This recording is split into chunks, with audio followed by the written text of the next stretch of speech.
आरएसएसचे ज्येष्ठ नेते भैयासाहेब जोशी यांनी मुंबईत झालेल्या एका कार्यक्रमात घाटकोपरची भाषा ही गुजराती असल्याचे वक्तव्य केले। त्याचे तीव्र पडसाद राज्याच्या विधिमंडळासह आता रस्त्यावरही त्याचे पडसाद पाहायला मिळत आहेत। कल्याण शहर शिवसेना उद्धव बाळासाहेब ठाकरे पक्षातर्फे छत्रपती शिवाजी महाराज चौकात छत्रपती शिवाजी महाराजांसंदर्भ आक्षेपार्ह वक्तव्य करणाऱ्या राहुल सोलापूरकर, प्रशांत कोरटकर आणि घाटकोपरची भाषा ही गुजराती असल्याचे वक्तव्य करणारे आरएसएसचे भैयाजी जोशी यांच्या विरोधात आज शिवसेना उद्धव बाळासाहेब ठाकरे पक्षाकडून तीव्र आंदोलन करण्यात आले। तिघांविरोधात जोरदार घोषणाबाजी करण्यात आली। यावेळी शिवसेना उद्धव बाळासाहेब ठाकरे पक्षाचे नेते विजय साळवी म्हणाले की भैयाजी यांनी मराठी अस्मितेचा आणि मराठी भाषेचा अपमान केलाय।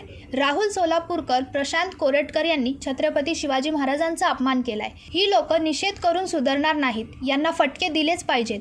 भैया जोशी यांच्यासह छत्रपती शिवाजी महाराजांबाबत आक्षेपार्ह विधान करणाऱ्या राहुल सोलापूरकर आणि प्रशांत कोरटकर यांनाही तातडीने अटक करा, अन्यथा तीव्र आंदोलन छेडण्यात येईल। म्हणजे याचा अर्थ मराठी भाषेला त्यांनी प्राधान्य दिलं, त्यांना महत्त्व दिलं आणि त्यांचीच माणसं मराठी भाषेच्या विरोधात वक्तव्य करतात। त्यांनी काल माफी मागितलेली नाही आहे। त्यांनी फक्त मी असं बोललो नाही, परंतु त्याची व्हिडिओ क्लिप मी आज माझ्या फेसबुक अकाउंटला टाकलेली आहे। त्याची व्हिडिओ क्लिप त्यांनी आधी काय बोललं आणि तो आता काय बोलतोय हे दोन्ही सांगितलेलं आहे।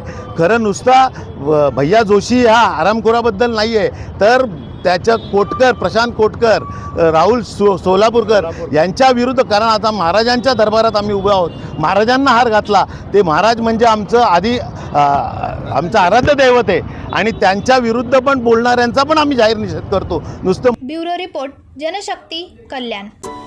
अरे, तुम्ही अजून आमच्या चॅनलला सबस्क्राईब नाही केलं तर लगेच जनशक्ती चॅनलला सबस्क्राईब करा आणि बेल आयकॉनवर क्लिक करा आणि रहा अपडेट।